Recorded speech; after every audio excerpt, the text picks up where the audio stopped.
열매를 맺고 또 이 한 해를 되돌아보는 그런 시기가 아닌가 하는 생각을 하게 됩니다. 요즘 범죄가 많이 일어나고 있죠. 과거에도 그랬지만 요즘 특히 현대가 복잡해지면서 이 범죄율이 높아져 가고 있습니다.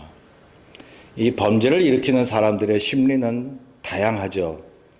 그 중에 하나가 뭐냐 하면 관심 받고 싶어 하는 것입니다. 아무도 나를 몰라주고 무시해서 그렇게 했다라고 하는 어느 범죄자의 이야기를 들은 적이 있습니다. 범죄를 저지르지 않더라도 오늘날 많은 사람들 가운데는 주변 사람들에게 관심을 못 받아서 괴로워하는 이들이 없지 않아 있습니다. 그렇죠. 사람이 인정받고 관심을 받는다면 행복을 느끼겠죠. 저 역시 관심을 받으면 마음이 좋을 것입니다. 살맛이 날 수도 있겠죠. 사람들이요. 인생 한번 사는 거 좀 떵떵거리고 살아야 되지 않겠느냐는 생각을 가질만 합니다. 관심만 받는 것이 자연스럽게 되거나 노력해서 저절로 되면 얼마나 좋겠습니까? 그런데 그게 잘 안 되니까 억지로 하려고 하다 보니까 문제가 생기는 것입니다. 반대로 주변 사람들에게 관심받고 높임받는 것을 꺼려하는 사람들도 있습니다. 성격의 차이지만 그 사람의 신앙이나 가치관 때문에 그런 것이죠. 큰 일을 했어도 자기 이름을 밝히지 않습니다. 선한 일을 해도 그 자리를 떠나게 됩니다. 그런 말이 있지 않습니까? 잘 될 때 떠나라 하는 말이요. 이 말은 잘 될 때 사람이 교만해지기 쉽고 오히려 잘못될 수 있기 때문에 칭송을 거부하고 떠나라는 것이 아니겠습니까? 그렇죠. 사람은 잘 될 때 잘못되기가 쉽기 때문입니다. 그래서 아예 잘 될수록 사람에게 주목받거나 관심받는 것을 거부하려는 사람들이 있습니다. 이런 분들은 참 대단한 분이에요. 신앙도 좋겠지만 그 사람 인격 자체가 아주 훌륭하다고 저는 봅니다. 전자의 사람들, 즉 관심 받으려 하고 존경받으려고 하는 사람들은 인생이 고달프죠. 왜? 관심을 안 주면 불행을 느끼니까요. 그러니까 주변 사람들에 의해서 자신의 불행과 행복이 결정되니까요. 이런 분들은 자기 인생을 사는 것이 아니라 남의 인생을 산다고 봐야 합니다. 그러나 후자의 사람들, 즉 주변의 관심에 목적을 두지 않고 자기 인생을 사는 사람들은 자유합니다. 남이 알아주든 말든 자기 할 일을 묵묵히 해 나가는 사람들은 그 줏대가 있다고 그러죠. 저 사람은 줏대가 있어. 그렇게 얘기를 합니다만 어떤 환경의 상황에도 좌우되지 않습니다. 비교의식을 갖지 않습니다. 남들보다 뒤처 있어도 열등감이 없어요, 이 사람은. 남들보다 앞서가도 교만한 마음이 없습니다. 신앙인은 마땅히 그래야 되지 않겠습니까? 주님이 그렇게 하셨듯이 남을 위해 살면서도 남에게서 바라지 않는 마음이요.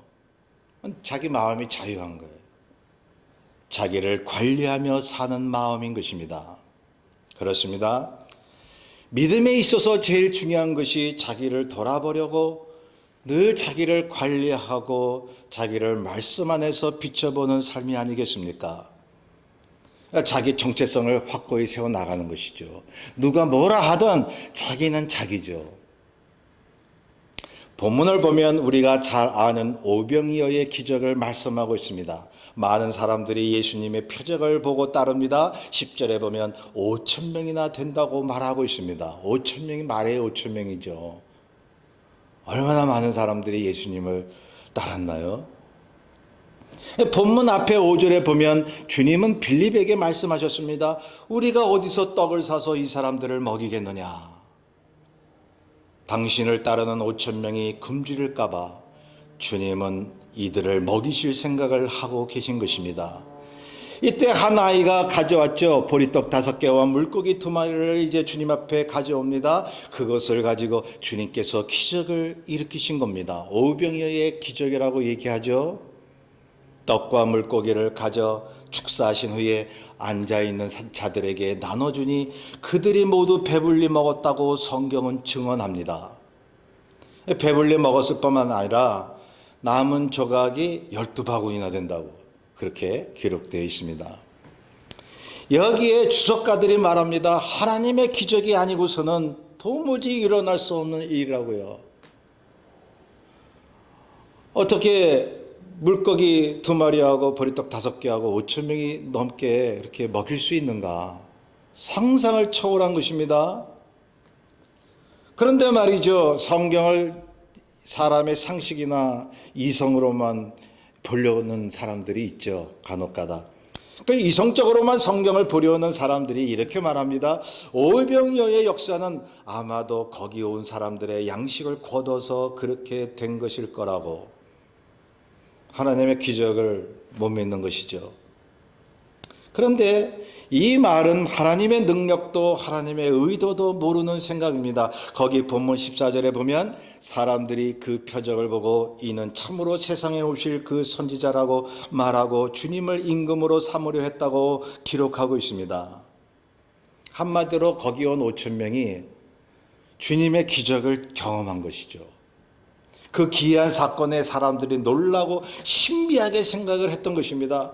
하나님의 능력을 주님으로부터 목격을 한 것입니다. 만약 거기 앉은 5,000명이 자기가 가져온 음식을 그렇게 먹었다면 그렇게 놀라고 주님을 임금으로 삼으려고 했을까요? 그렇게 주님을 찬양할 수 있었을까요? 그들이 가져오지 않은 음식을 풍성하게 먹으니 놀래가지고 주님을 임금으로 모시려고 했던 거 아닌가요? 여러분, 이러한 하나님의 기적과 표적을 믿는 이유는 단순합니다. 우리 하나님의 역사와 표적, 기적을 아주 간단하게 믿을 수 있어요. 왜요?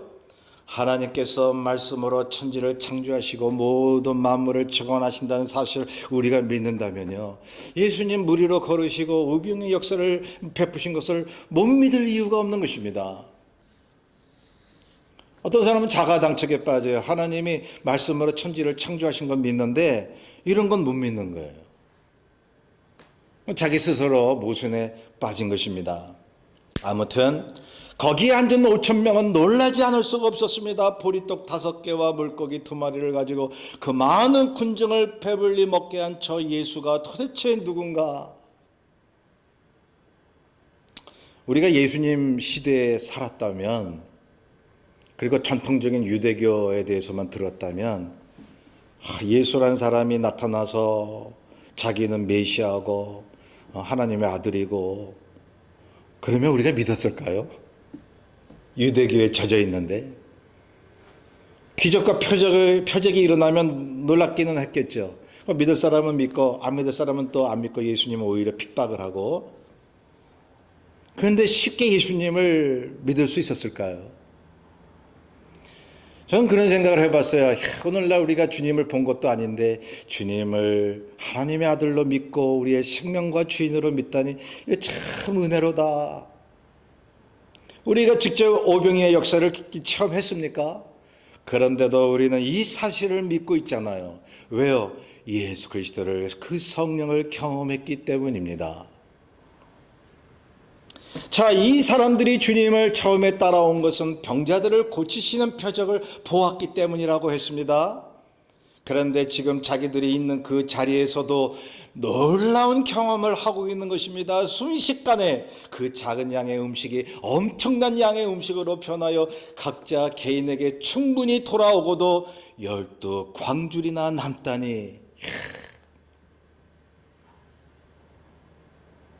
그거 오늘날도 성령께서 똑같은 역사를 베풀어 주시면 오죽 좋으련만, 그런 생각을 해봤어요. 그러면 안 믿을 사람이 없을 텐데. 그런데 광야에서 그토록 하나님의 기적과 표적이 일어나서도 그 이스라엘 사람들의 완고함을 우리가 보고 있잖아요. 반드시 표적이 일어난다고 예수님 잘 믿는 게 아닙니다. 오늘날 이렇게 표적을 우리에게 보여주실 수도 있지만, 그러나 주님께서 말씀을 통해서 영생의 그러한 생명을 오히려 우리에게 주시기를 원하고 계십니다. 때로는 하나님께서 원하실 때는 그리스도 안에서 놀라운 표적을 우리에게 보여주실 때가 있는 것이죠. 자, 이쯤 되면 예수님을 따랐던 오병이의 기적을 경험했던 자신들이 저 예수가 능력자임을 이제 다시금 확실하게 이제 확인하게 되었던 것입니다. 자기들이 임금으로 삼아도 되겠다는 생각이 들었던 것입니다. 희한한 능력을 행하시는 저 예수는 분명히 하나님으로부터 왔다는 믿음이 절로 생겼을 것입니다. 그래서 억지로 붙들어 예수님을 임금으로 삼으려 한 것입니다. 그때 주님의 행동이 어땠나요? 여기 본문 15절에 보면요, 임금으로 삼으려는 줄 아시고 다시 혼자 산으로 떠나 가시니라. 그 분위기가 얼마나 업됐겠습니까? 막 흥분하고, 저 예수 막 박수치고, 예수여, 예수여, 우리의 왕이 되어 주소서, 막 그냥 그런 그 분위기가 우리가 상상이 되잖아요. 그런데요, 주님께서 다시 혼자 산으로 떠나가시니라. 분위기에 휩싸이지 않으신 우리 주님. 제가요, 주님을 믿는 이유가 있습니다. 그것은 첫째로 분명히 주님은 하나님의 아들이시고 구약 때부터 예언되어 온 그러한 메시아시고 나를 위해 십자가에 돌아가셨음을 믿기 때문입니다. 구원받을 만한 다른 이름은 없으며 오직 예수만이 우리의 생명이시여 주인이시기 때문에 저는 그분을 믿습니다. 성령으로 지금도 와 계셔서 나의 길을 인도하심을 믿는 것입니다. 앞으로 이제 천국으로 인도하실 것이며 영원한 생명으로 영원한 복락 속에 하나님을 찬양하며 사는 저의 앞날을 보며 그분을 믿습니다. 그분은 우리와 다른 분이시며 많은 능력과 신비한 일을 베푸신 분이기 때문에 저는 그를 믿습니다. 그런데 제가 주님을 믿는 또 다른 이유가 있습니다. 그게 뭐냐 하면 참 인간이셨습니다. 우리와 같은 육체를 가지신 분으로서 때로는 배고픔과 고통을 겪으셨습니다. 진리를 위해 고독하셨습니다. 교만이나 죄가 없으신 분, 시험을 겪으시면서도 이기신 분, 하나님과 동등한 분임에도 사람들을 위해 희생하신 분, 겸손하시며 자신을 높이지 않으신 분, 그러기에 저는 그분이 하나님과 동등한 참 인간이심을 믿는 것입니다. 자, 여기 다시 보면 주님이 오병이의 큰 표적을 보이셨습니다. 그래서 군중들이 주님을 참으로 대단하게 보았죠. 추켜 세웠습니다. 자신들의 임금이 되어서 더 대단한 일을 해 주실 것을 바랬던 것입니다. 이렇게 되면 보통 사람 같으면 저 사람들이 나를 임금으로 삼으래. 내가 하나님의 능력을 받긴 받았지. 내가 오병이어로 이렇게 5천 명 넘게 먹여. 하나님이 나를 특별히 택하셨지. 나보다 더 큰 믿음 있는 사람 나와보라 그래. 이러면서 말이죠. 우쭐댈 수가 있지 않습니까? 여러분 이단의 교주들 아시죠? 박태선이 어느 이단의 교주니. 이게 보면 그 중에서 다는 아니지만 그 중에서 대개가 하나님의 놀라운 표적을 베푼 사람들입니다. 박태선 같은 사람은 그 남산 야외 음악당에서 말이죠. 이제 이 소아마비 이런 몸이 불편한 사람들을 무수하게 고쳤어요. 한 추락으로 그냥 저 목발을 다 싣고 갈 정도로 말이에요. 그런데 나중에 이단의 교주가 되었습니다. 교만해져서 자기가 하나님이라고 외쳐댔던 것입니다. 신앙촌을 세워서 거기에 사람들을 들어오게 해서 재산을 빼앗고 생명을 빼앗고, 그러니 하나님의 기적과 능력을 경험하는 것도 좋지만 이 사람이 말이죠, 교만해지고 우쭐대서 사람에게 인정받고 관심을 받기 좋아해서 말이죠, 자기도 모르게 말이죠, 사람들 앞에서 군림하길 좋아한단 말이죠. 자, 그래서 보통 사람 같으면 저들의 임금이 되는 것이 하나님의 뜻이라고 생각하고 그들을 모아서 자신의 야망을 펼치려고 했을 것입니다. 많은 사람들이 그러하지 않았나요? 어떤 큰 일을 하면 사람들에게 존경받고 유명해져서 자기도 모르게 우쭐대고 교만해지는 그러한 경우요, 인류 역사상 그런 패단이 있어 왔습니다. 어떤 종교 창시자나 정치적으로 승리했던 사람들, 성공했던 많은 경제인들, 왕들이 사람들의 추앙에 도취돼서 자만에 빠지는 일들이 허다했던 것입니다. 그러니 사람이 높아질수록 망가지는 건 이건 일도 아닙니다. 사람이 인간론을 배워보면 인간이란 존재는 그렇게 되어 있어요. 조금만 잘 돼도 교만해져요. 조금만 안 되면 회한에 빠지고 절망하고. 사람에게 관심받고 특출난 모습으로 존경받으려는 것이 인간의 본능인 것입니다. 그래서 난 사람으로 살았던 사람들 중에는 그런 점에서 거의 자유하지 못했습니다. 그런데 우리가 믿는 주님은 혼자 산으로 떠나가셨다는 이 대목을 보십시오. 많은 사람들이 주님을 뚫어지게 쳐다보며 숭배하며 임금으로 삼으려 할 때 주님이 우리에게 보여주시는 결정적인 행동, 그러면 오늘날도요, 교회에 설교되어지는 모습을 보면, 또 신앙인들이 오늘 본문의 말씀을 보게 되면 아직도 많은 신앙인들이 오병이의 기적과 표적 자체에만 강조하고 있지, 그 뒤에 나오는 주님이 그 자리를 떠나셔야만 했던 장면을 별로 생각하지 않습니다. 그분은 큰 일을 행하셨음에도 불구하고 전혀 주변 사람들에게 인정을 받으려 하거나 높임을 받으려 하지 않으셨습니다. 오히려 그분이 가야 할 길을 가셨던, 그 고독의 길을 선택하셨던 그 모습을 보면서 저는 다시 한번 생각합니다. 우리의 믿음의 사람들이 가야 할 길이 어디 있는가를. 그분이 가야 하시는 길은 십자가의 길이었죠. 고독의 길이었습니다. 자신을 돌아보며 자신을 이겨야 하는 길이었습니다. 남이 알아주지 않는 길이었습니다. 임금이 아니라 사람들을 위해 죽고 섬겨야 할 종의 길이었습니다. 세상의 모든 명예와 부를 마다하신 우리 주님, 그분은 하나님이 원하시는 그 길을 묵묵히 가셨기에 사람들에게 관심 받으려는 탐욕에서 자유하셨던 것입니다. 그리고 주님께서 말씀하잖아요. 너희도 이렇게 살라고. 서로 사랑하면서 나의 길을, 십자가의 길을 가면 너에게 생명이 있고 너희가 내 제자인 줄 세상 사람들이 다 알 거야.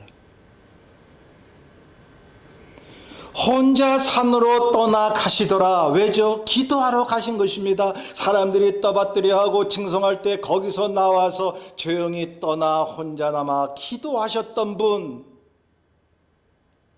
이분이 바로 우리가 믿는 생명의 메시아, 우리의 주님이시죠.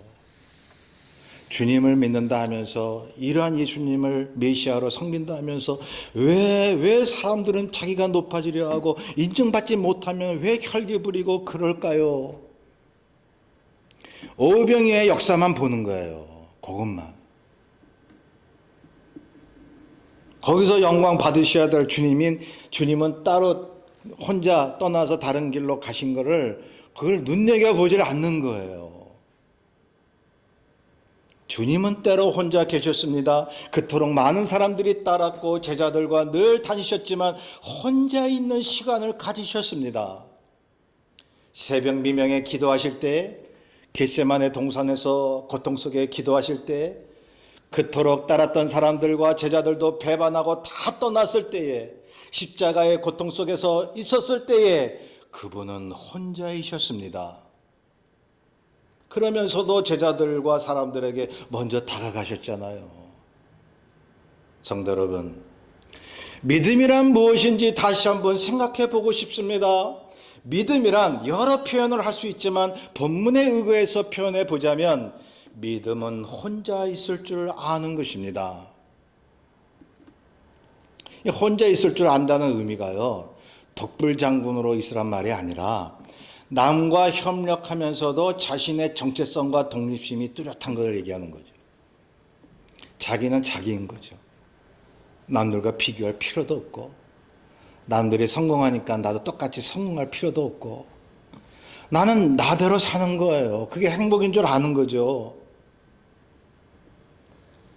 여러분, 이런 삶을 사는 사람은 혼자 있어도 외롭지 않습니다. 사람들과 열심히 교제하고 베풀고 살면서도 가장 중요한 시간은 혼자 있는 시간임을 아는 것입니다. 신앙생활하는 게 마찬가지잖아요.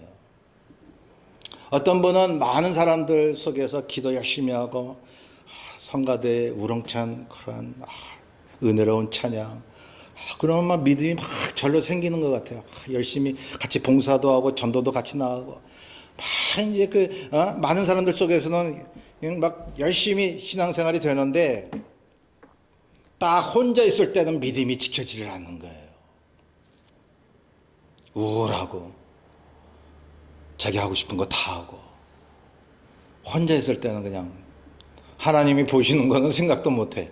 사람들이 안 보니까 그냥 혼자 있을 땐 전혀 믿음 있는 사람이라고 볼 수 없는, 이게 문제 아닌가요? 정작 믿음이란 혼자서 기도할 때입니다. 구제할 때 남모르게 하는 때입니다. 관심을 받으려고 하지 않습니다. 남들이 그릇된 길을 가더라도 혼자 그 옳은 길을 하는 때입니다. 고난을 당할 때 불평하지 않고 하나님을 의지하며 혼자 감당하고 인내해야 하는 때인 것입니다. 어차피 인생은 자기 혼자 사는 것이잖아요. 성경의 역사, 기독교 역사를 보면 믿음의 사람들이 하나같이 혼자였어요. 뭐 다 그런 건 아니지만요, 대체로 보면 말이죠, 구약시대나 이 신약, 예수님은 이제 이그젠플이 되시고, 오늘날도 보면요, 정말로 주님을 바라보고 진실하게 사는 사람은요, 아웃사이드에 있어요. 혼자서 감당해요.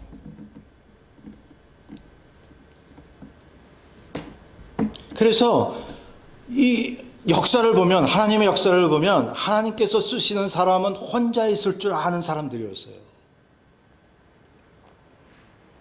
다른 사람들과 함께 사역하고 서로 상부상조하는 것을 원하시지만은 결국 하나님은 개인 혼자를 보시는 것이 아닙니까? 군중 심리에 끌려 다니지 않으셨던 우리 주님, 5천 명이 주님을 임금으로 삼으려 했을 때 그것이 주님이 말씀하신 그분만이 이스라엘의 왕이시라는 의미와는 정반대임을 보여주시려고 혼자 떠나신 것입니다. 주님 말씀하셨잖아. 나는 참으로 내가 왕이라고, 임금이라고. 이 오병이의 역사를 경험한 사람들이 임금으로 삼으려 할 때 떠나신 거예요. 너희들이 생각하는 그러한 임금이 아니라고. 세상 임금은 정치 권력으로 군림하는 것이지만 우리의 참된 왕이신 주님은 십자가의 길을 가심으로 우리를 구원하시는 하나님이심을 보이셨던 것입니다. 우리가 믿는 분이 바로 이런 분이에요. 가장 낮은 데 계신 분. 우리는 높아지려고 하고 있고 인정받으려고 하고 있지만은 우리 주님께서는 저 밑에서 내려오라고 하시지 않겠습니까? 내가 내려가면, 낮아지면 내 마음이 행복할 텐데, 자유할 텐데, 누가 뭐라 해도 내 인생을 살기 때문에 정말로 마음에 기쁨과 즐거움이 있을 텐데요. 그러니까 많은 사람들이 자유하지 못하는 거예요. 세상 탐욕에, 권세에, 교만에 뭐를 탈취하려고. 나도 저 사람만큼은 살아야 되는데, 그래야 되는데 자유하지 못하는 것입니다. 주님께서 이렇게 따로 떠나서 혼자 계시고 고독 가운데에 낮은 자리 십자가의 길을 가셨는데, 그런데 어찌 우리가 인정받으려 하고 높아질 수가 있겠습니까? 주님이 가신 그 길을 동행하지 않으시겠습니까? 거기에는 참 생명과 자유가 있으니까요. 그 생명과 자유를 늘 경험하며 사시기를 주의 이름으로 축원합니다. 우리 뜻을 잘 생각하면서 70장 함께 찬송합니다. 70장 동일 79장 피난처